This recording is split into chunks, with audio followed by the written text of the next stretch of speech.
Joaquin El Chapo Guzman is one of the most notorious criminals in the world and is reportedly known as a master trickster who has somehow escaped prison before.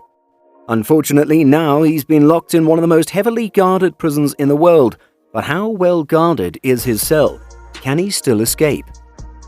Joaquin El Chapo Guzman, a native of Mexico, was found guilty in a U.S. court of running a criminal enterprise that smuggled drugs into the United States and has been sent to a supermax prison where repeating his past escapes would be nearly impossible. Since its opening so far in 1994, no one has broken out of the administrative maximum facility in Florence, Colorado, intended to house the most dangerous inmates in the U.S. prison system. Larry Levine, a former inmate who is the director and founder of Wall Street Prison Consultants, once said, "ADX is the kind of prison that was designed for a high-profile inmate like El Chapo." El Chapo Guzman is known to be the leader of the Sinaloa cartel, who escaped twice from maximum security Mexican prisons before his most recent capture in 2016, and is currently facing a life prison sentence since his extradition to the United States in January 2017. Thomas Kucharski, a professor at John Jay College of Criminal Justice in New York, said, "For someone like Guzman, the chances of escape from a facility like that are nil." ADX Florence, located in the complex of prisons in a remote area about 115 miles south of Denver and nicknamed Alcatraz of the Rockies after the prison in San Francisco Bay that held gangster Al Capone in the 1930s and other notorious criminals. ADX Florence inmates are held in specially designed control units that function as prisons within prisons. It's like a self-contained area within a self-contained area within a self-contained area, where prisoners are confined to a single-person cell for 22 or more hours a day, depriving them of virtually all contact with the outside world. ADX Florence's most infamous inmates include Ramzi Youssef, a mastermind in the 1993 bombing of the World Trade Center in New York, convicted Boston Marathon bomber Dzhokhar Tsarnaev, and Unabomber Ted Kaczynski. There are special restrictions designed to ensure some inmates have no means of exerting influence or threats beyond prison walls, which is useful for U.S. authorities to control those with sway over militant groups or criminal enterprises. Not all of the facility's prisoners are famous for their crimes. Some were transferred there because they attacked guards or inmates at other facilities. In fact, about 90% of the more than 400 inmates are there because of discipline issues, according to a report released by the District of Columbia Corrections Information Council. Inside their cell, the most highly guarded inmates have a television with content designed to provide them with education, psychological help, and religious services. Each cell has a narrow window, 42 inches tall, and angled towards the sky, and inmates cannot see each other from inside their units. El Chapo escaped Mexican prisons twice in 2001 and 2014, and whether his stay this time around seems to be much more permanent. Imagine spending up to 23 hours a day in a soundproofed cell and then have one heavily supervised hour of rec time. That's one huge swell.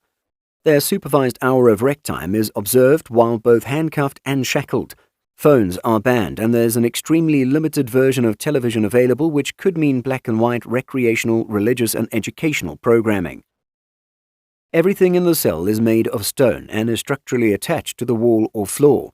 The bed is made of concrete with a small pad as a mattress, a small concrete stool is molded to the ground, and a couple of small shelves jut out from the wall near their in-cell sink. The design of every cell is centered around eliminating threats. Some cells have a shower to further limit contact with guards, but they have a timer to eliminate the threat of flooding. The toilet shuts off if blocked and the sink has no tap. Inmates can earn more daily rec time after a year depending on their behavior. They don't remain there forever. The long-term goal is a 3-year stay and then a transfer to a less restrictive prison. However, there is considerable controversy surrounding the impact of extended confinement and isolation on mental health. In 2012, 11 inmates filed a federal class action suit against the prison, citing alleged chronic abuse and a failure to diagnose mental health properly. What really makes the Supermax prison solid is its architecture, where even meals are slid through small holes in the doors. Each room has a single window about 42 inches high and 4 inches wide that allows some natural light, but is made so prisoners cannot see beyond the building.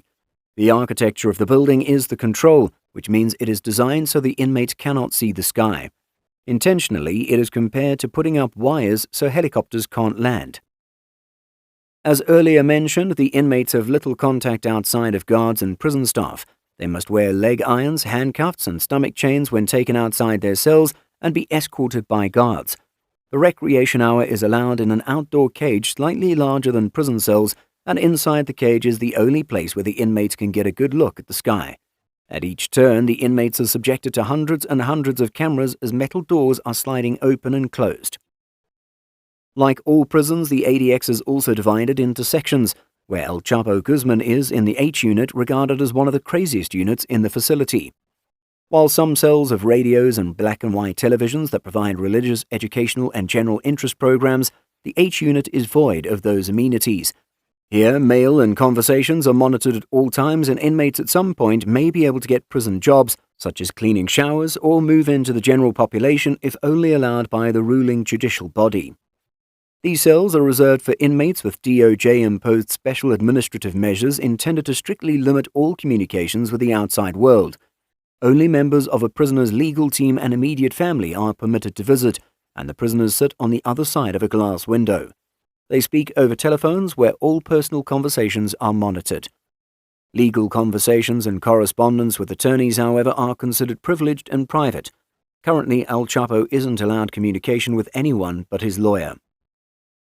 You can argue that this can actually make inmates go crazy. In fact, a 2012 class action suit against the Bureau of Prisons noted that years of isolation with no direct, unrestrained contact with other human beings leave some ADX inmates, particularly those with serious mental illness, with a fundamental loss of even basic social skills and adaptive behaviors.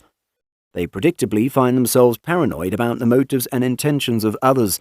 It claimed that once the inmates are placed into unrestrained contact with other similarly impaired and paranoid men, the stress on prisoners, even those with no mental illness, can be extreme. The lawsuit further claimed that many ADX prisoners interminably wail, scream, and bang on the walls of their cells, while some mutilate their bodies with razors, shards of glass, sharpened chicken bones, writing utensils, and whatever other objects they can obtain.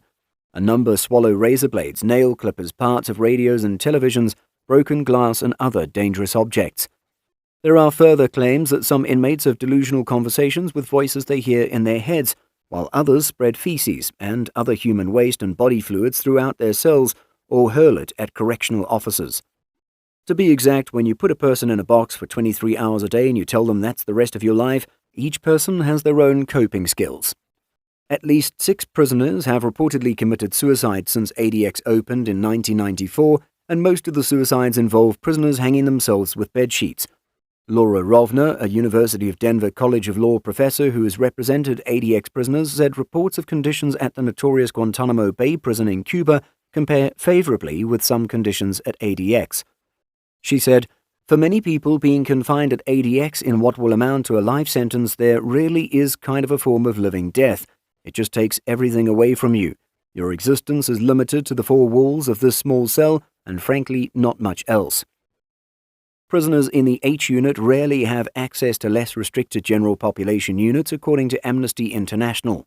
In 2008, the prison instituted a step-down program for the H unit, consisting of 3 phases lasting a minimum of 1 year, with each step providing limited privileges. Prisoner advocates found that some inmates, despite good conduct, spend years in H unit without progressing to the next phase because the special administrative measures were not modified. This is a place where El Chapo Guzman will not be able to display his cunning tactics anymore and might be locked in till whenever.